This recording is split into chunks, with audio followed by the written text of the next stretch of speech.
Hello, everyone. Welcome to the finale of WIXOSS Spring Ceremony 2022, round 7 game. Myself against Finally a Diagram, which of course is Card Jockey's worst matchup. Was able to dodge it all day, but of course in the match you could argue that all matches were equally important. But the one that felt like there was the most on the line, um, I get my worst matchup and I have to kind of endure through it. So I'm going first. I just have a generic play Zhao, play an Alphard, and kind of go from there. I didn't even bother. I know I mentioned about how it's important to get Wolf grown, just because there's no reason not to. I opt not to for some reason at this point. It's kind of a long day, so both of us, I think, are feeling the pressure. We talked about before this game started how each of us, wants to win the playmat, and we also concluded the match with how we both still want the playmat type of thing. So, um, going through everything, obviously the Madoka uh, discard to draw, that's just a great assist in general. Kind of gives you card selection, that kind of thing. Not a whole lot I can do. This is the diagram matchup is really hard just because it really messes with the punchline and how everything kind of shakes out. Um, I mean, I already want a punchline as soon as possible, but given everything that diagram does, it's like so much more important. If they manage to salvage the future first, then I'm just like screwed. I mean, all that deck thinning. Thankfully, I am going first here, so that helps with that. So I know I should be able to get a good punchline, hopefully. So he goes into Sangha, give Lancer. He was able to vanish my Signy with I forget what spell he used to do that. So he actually the life burst is another Gauche, which I've mentioned in several videos. How if I had switched Gauche for Tobiel, that actually would have saved me, another life cloth there and opened a lane. So I don't need to go in more into that. It's just another example of if it had been Tobiel, um, could have potentially saved me some heartache and gotten me some wins there. So go into Lion level 2. Um, Feeling a little on edge. I haven't gotten any good life bursts, so I'm down to 4 life cloth. Go into VJ Wolf's laser. I almost called it sync. Long day here as well. Um, so just filling up on enter as much as I can. Thankfully, I hit 2 of the duels. I hit a Percival and a Triumph, which is probably the best 2 cards. Like if you could pick any 2 cards in my deck to hit off of laser, it would be those 2 because it gives me both my colors. It pulls level 1 side of the deck, so at least that's going well for me. I don't remember. I started with a good dig and a Lancelot in my hand, in my opening hand. So I know I still have. I think I have. I don't think I've used a good dig yet. Um, you need to be careful a little bit against diagram just because of all the milling they can do. That you don't dig too aggressively until you're ready to punchline. Because if they do manage to, in this case, it won't matter because I'm going first, so I can punchline before he can salvage. Um, but that's just one thing to keep in mind. If you're going second, that's you should definitely keep that in mind, not to go dig too much until you're like ready to go. Kind of save it all up. That way you can pull all those cards out without risking to refresh the deck before you're ready, type of thing. So fill the lanes. I play a good dig.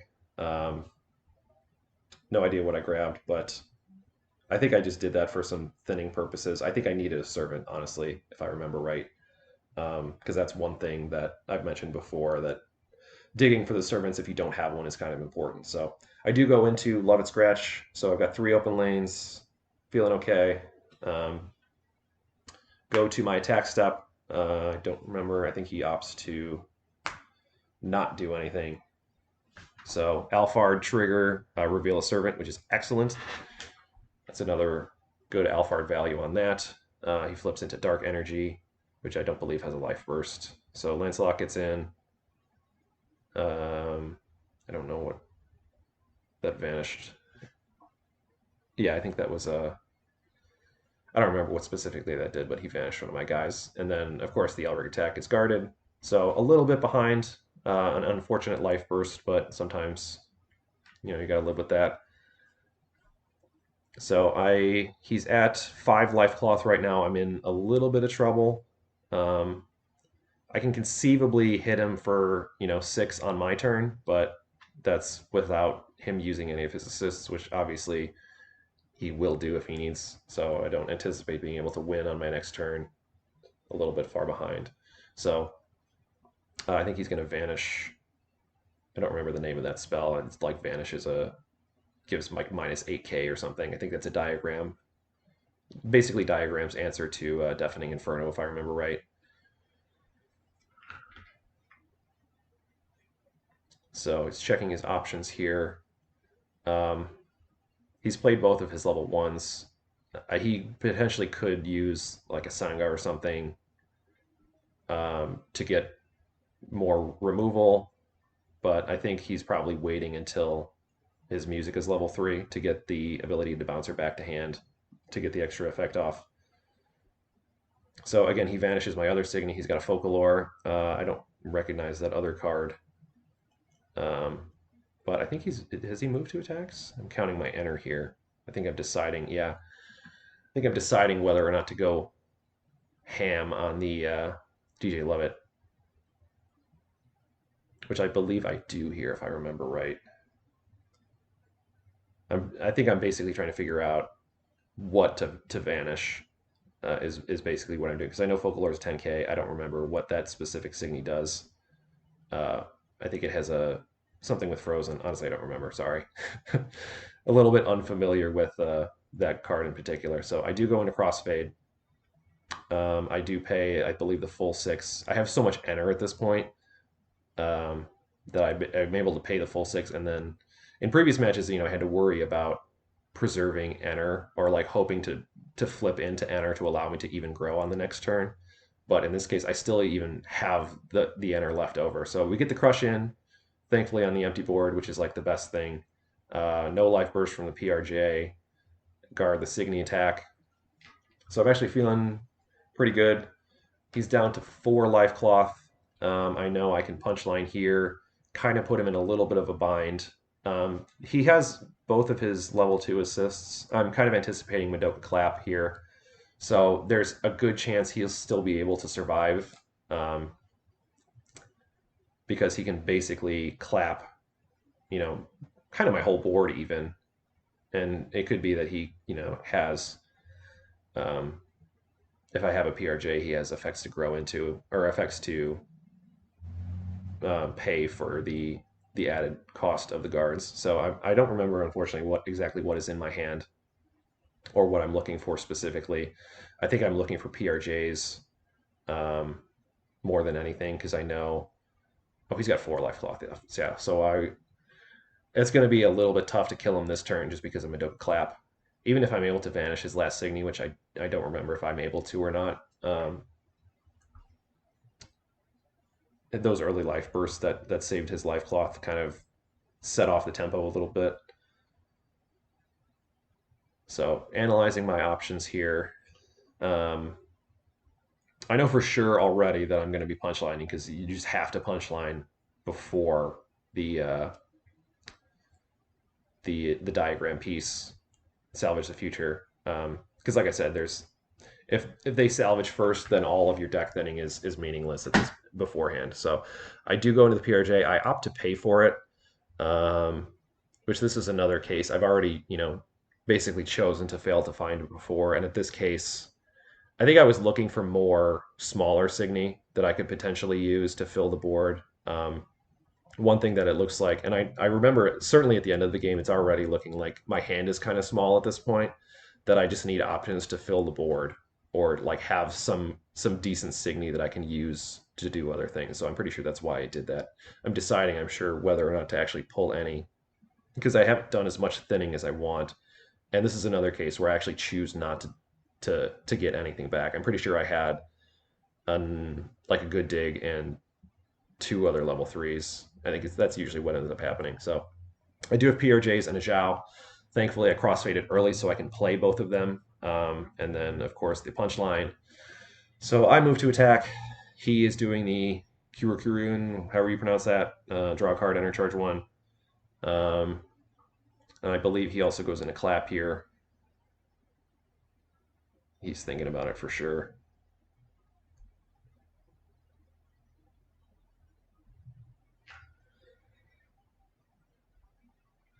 He's checking the math here.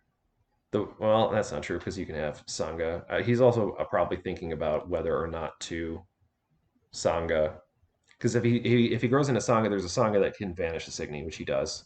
The only bad part about doing that is he loses the Madoka. I guess it's all diagram centers that they can bounce a level one Signy back to hand. Um, so he vanishes one of the PRJs, which is kind of what I expected. It does mean that he's not able to use Sangha again to give another Signy Lancer, but that's fine, I think. Basically, what it'll allow him to do is use Madoka again to get some card selection in his deck, potentially find, servants or other Signy or stuff like that. So I have to attack with PRJ, as I've mentioned. Attacking with PRJ is kind of important because if you hit a Signy that only targets upped Signy, having them down is really important. So Zhao Yun gets in. He's down to 3 life cloth.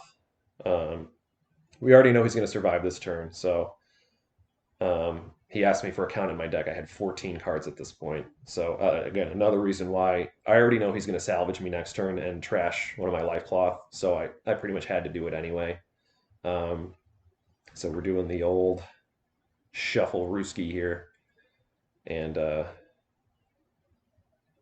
yeah, he did right in half. He said top 7. So I managed to flip into Chandelier. Thankfully, I hit my punchline again. With authority, I slammed down my line. Like, finally, we got there. Um, I don't think any of those life bursts are important. I think the one that he did flip is only for up Signy, if I remember right. So I'm actually feeling really good at this point. I only have 3 life cloth left. I'm definitely going to lose one of them to salvage the future. I have an open lane, so I'm going to lose another one for sure. I don't remember. I think I have a guard at this point. I still have VJ Wolf Mirage too, if I can either generate enough enter or if I can potentially vanish um, one of his Signy to open up a lane, that kind of thing. I can do that. So you can see he goes into Madoka after he basically bounced Madoka with the Muzica once per game, so he gets to do more card selection, as I mentioned. So again, Madoka Clap is still in play, but the fact that I've got Lion level 3 already, he's got no life cloth left. I'm still feeling pretty good that basically the only situation where he can survive is if he's got 3 guards in hand. So I basically just have to do what I can, put the pressure on as much as possible, and just hope that I dodge all those guards and then can get through. Because it all only takes 1 at this point, so and I can use lines once per game to do that. So he is figuring out what his best course of action is. He plays a Dark Energy, which will vanish my PRJ. Or no, that one gives it minus, and then he plays. I forget the name of that singing, but that one actually fully vanishes it because it gives him cumulative negative power. So he does vanish the PRJ, so he is able to kind of get out of that. I do have a Zhao, but I think Zhao is probably a little too small at this point, depending on what else he plays. That even the VJ Wolf Mirage probably won't save me. It doesn't matter; he vanishes it anyway. So I still have the option to grow into it again, just because if I need to protect myself from a Signy attack, I can still pay the 4 to Lion to do that, or not to Lion, to Wolf to prevent 1 damage from a Signy attack. So there's the salvage of future. He does move to attack. I need to do some math at this point. Basically, what I realize now is if nothing happens, right, because the 3 Signy will attack in no matter what. So if nothing happens and I don't hit any life bursts, then the salvage actually doesn't do anything. Because the refresh only trashes a life cloth if you have 1 to trash. So essentially what I can do is basically opt to not do anything, preserve my enter for something else, and the salvage won't actually hurt me at all, and then I can use a guard to stop his Elric attack, which is what I end up doing. So I'd absolutely not do anything. He's got that's a Phalaris, that's what that is. So yeah, there's the good dig. I managed to flip into a good dig. This is when I finally realized, oh my god, I can use good dig to not only preserve a life cloth, because I actually flip into Lancelot here. And finally, at the end of the day, I've read how my cards work and fully understand them.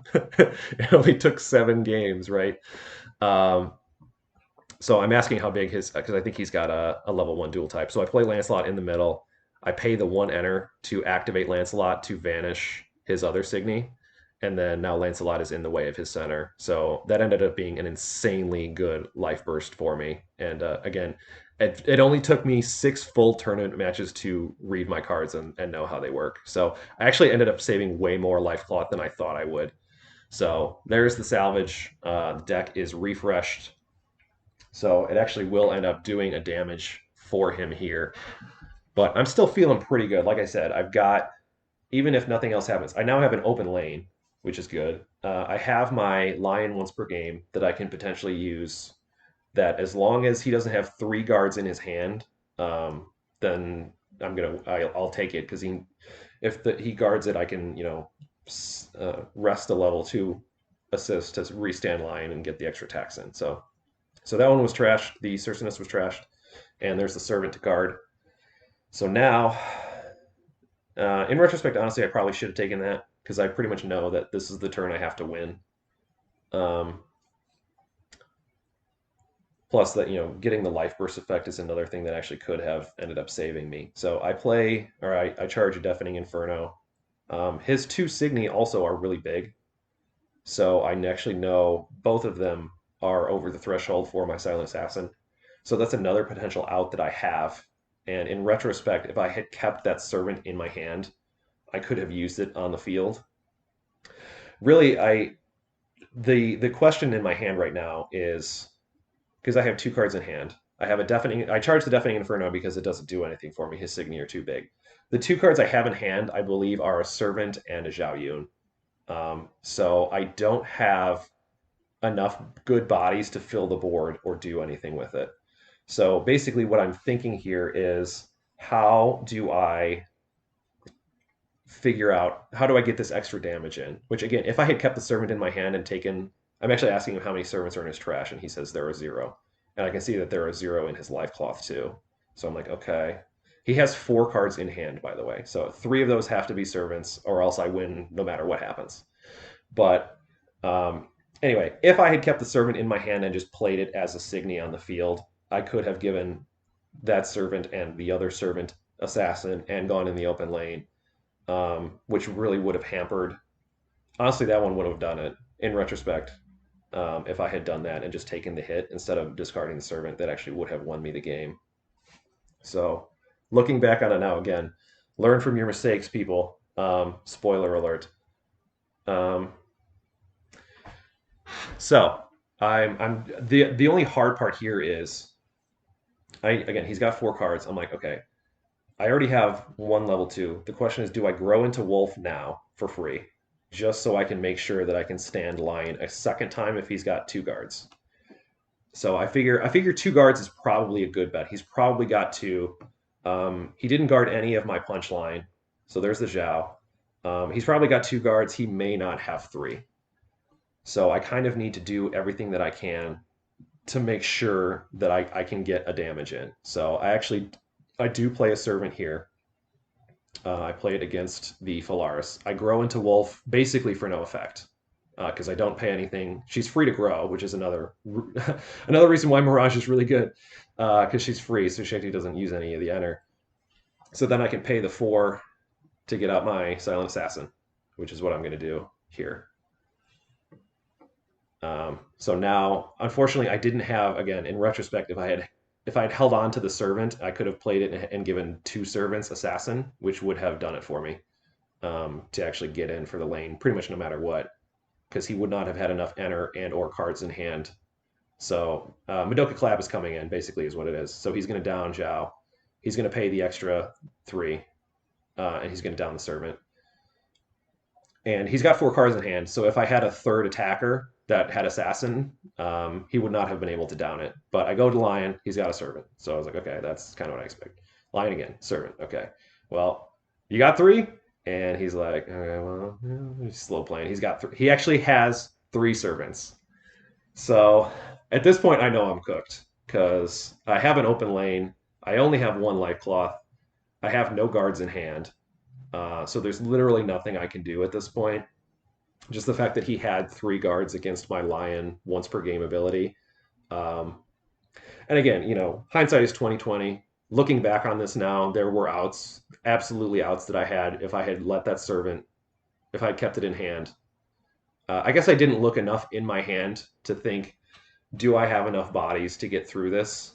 Um, Part of it is, again, this is the end of game 7 on a really long day, and I had a lot of things going on.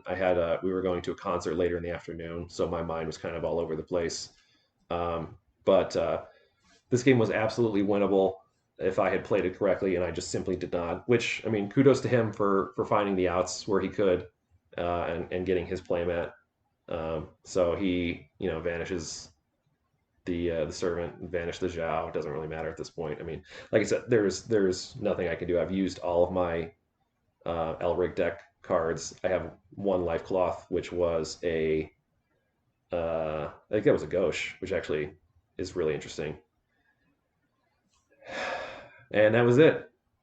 So he's able to swing in. I have no guards. Again, that's another case where if I had let the life cloth crush happen and not, discarded the servant for it, not only would I have had the extra servant in hand to use as an attacker through assassin, but the ghost would have vanished one of his Signy anyway. So I guess at the end, it kind of eased up on the need for the assassin, but still, it would have been important, I think, to use. But anyway, hopefully that'll give you some insight into how the games went. Again, I went 3-4. Looking back on it now, having watched all of the games, 2 of those games were absolutely winnable if I had played my cards correctly. The mono blue matchup, there was nothing I could do in that one. He just had me from the word go. But anyway, I had a good time in the tournament. I think a lot of people did as well. I learned a lot. Obviously, looking back on this has helped me figure out where my mistakes were and finding some misplays that at the time I felt like I played pretty well throughout the day, and I think I did, but there were some really important mistakes that, having watched them back, I certainly would like to have those games again, partially knowing what I know now, but also understanding, maximizing my cards and using my life cloth as more of a resource as opposed to, like, I should have known that if I would have taken the hit, potentially could have generated an enter, hit a life burst, kept a body in hand, which I could have used to attack, because that one actually would have won me that game. So, but anyway, I hope you guys enjoyed it. I don't know. I would like to. They've announced that there will be another ceremony at some point, but obviously no details on it yet. Hopefully, we'll get one of those soon. But in the meantime, keep playing, and I'll see you guys later.